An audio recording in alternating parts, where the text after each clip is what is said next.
Okay. Okay. So, um, this is on traditions, um, and there is a tradition going on or has gone on. I don't know when this will get posted, but I'm going to try to do it in the next day or two. But it's going on right now and today. But we are not to have anything to do with these traditions. It says to and well, we'll go over it in just a second. But there are multiple things about the traditions. It says to have no part in human-made traditions. Um, and I don't know beyond the disciples' time if there were other traditions that were added that Yahweh allowed. And a lot of the traditions, like a lot of the feasts, came about with Abraham and Moses. I think they were the original creators of a lot of the feasts. Moses was definitely one with the Passover. The Passover? Yeah, Passover. Because they passed over with the lamb and that type of thing. But Valentine's Day is a pagan. There are multiple what are they called? Like Catholic priests that were called Valentine. I think they said two. But it but I would not celebrate it. This holiday has a tendency to push people into situations where it's about them instead of about God. God doesn't create traditions that point to each other and to selfish needs. This kind of points to, hey, let's shack up for the night, or oh well, you should lavish me with gifts and meals and all kinds of things. Oh well, you should get me jewelry. Yes, I'm being majorly sarcastic. I think it's a ridiculous holiday. Other ones that people don't realize that are man-made traditions. Um, I think I wrote it down. Yeah, Jeremiah 10:1 through 5. If you go into that one, it talks about the Xmas tree. It says that they cut it out of the forest, they put gold and silver on it, and it is supported via like rope and other things. And people, yeah. So that's against the Xmas tree. Christmas is actually a celebration of pagan. If you look up Saturnalia, that is actually the official Christmas celebration. If you look at the word Santa, move one letter in to the very end, and you get Satan. Um, so another one is Easter. God didn't when He died. So in the Gospels, I mean, they talked about a communion, and they did pass the Passover meal in the upper room, and then he was or they went to the garden where he was taken, and you know the rest. But he was the first fruits. Like there was was it 2 or 3 days after Passover is first fruits, and he was the first fruits, and so he has honored those two feasts by making them happen.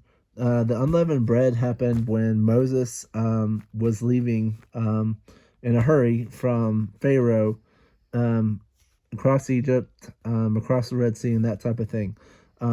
And basically, what it celebrates is they were not able to really put a whole lot of time into cooking, so they cooked it without the leavening in it in order to make it quickly. So unleavened bread happened during that time.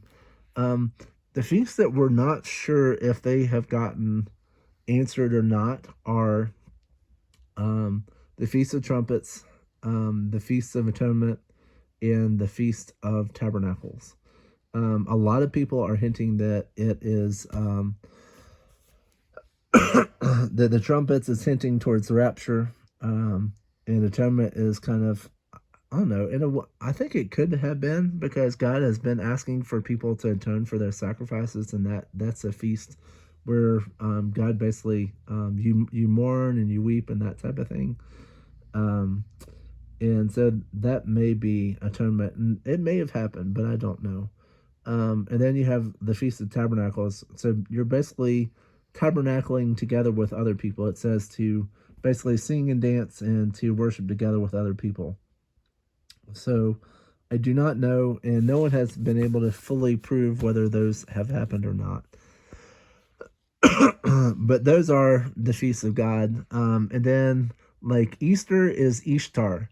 Um, and what I find really interesting is this year there is a major difference between the Ishtar Easter celebration, which is March 31st, and the true Passover, or the true, I guess you could call it Easter, but it's not Easter. It's called Passover.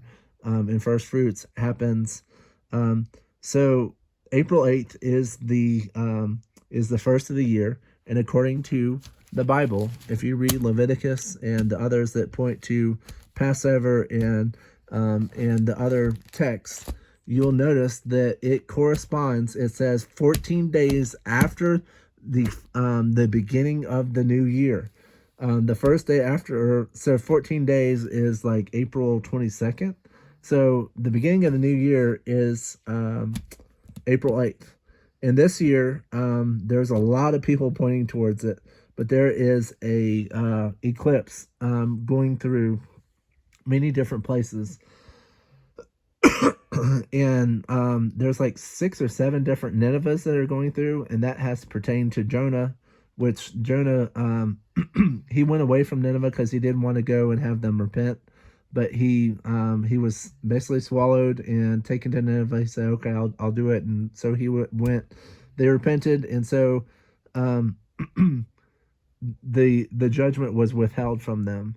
But now we're seeing. We're not repenting of what we're doing. We think that we're doing fine, and I find that really ridiculous. But there's a lot of people that think, "Oh, well, I can do whatever I want." Um, so, sorry, I'm readjusting. So, Colossians 2:8 says, "See to it that no one takes you captive by philosophy, empty deceit, according to human tradition, according to elemental spirits of the world, not according to Yeshua." Elemental, think nature spirits. If you like worship evolution, evolution can be hands down disproven immediately. There are, I can't go into it. I'm going to try to make a evolution video in the near future. But it says empty deceit. Philosophy, it even says philosophy. These are people that will take and spin words and try to get you off your game. People that are very knowledgeable in philosophy will turn words and make what you say different than what you said. There are a lot of Pharisees right now that are claiming to be from God. And it says in the Bible that God is the one who, what is that word?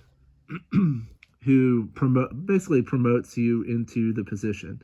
He uses the weak to go after the strong. He wants the not knowledgeable to basically take on the knowledge. He uses people that are seen as not very mighty or not very righteous and not very whatever to do his will, because people are like, wow, you're pretty but what I've noticed is there's a lot of pastors right now that it's like, oh, well, my grandfather's grandfather's grandfather was a pastor. But and I do know that the devil has had 2,000 years to get back into the church. The devil was already in the church when the disciples were on the earth. So just imagine 2,000 years have gone by. And now you have governing boards and all this other stuff governing the churches and everything else. So the pastor is not allowed to do anything outside of their board. And it also says in the Bible that people will find people that tickle their ears and basically not condemn them. They want a feel good message, and that's what you're seeing in a lot of churches. So. So that is already happening. I'm gonna have to stop, and I'll go to a part 2 about this because there's more to say. Sorry I'm breaking this up, but there's just a lot to say, and this is one that is being celebrated.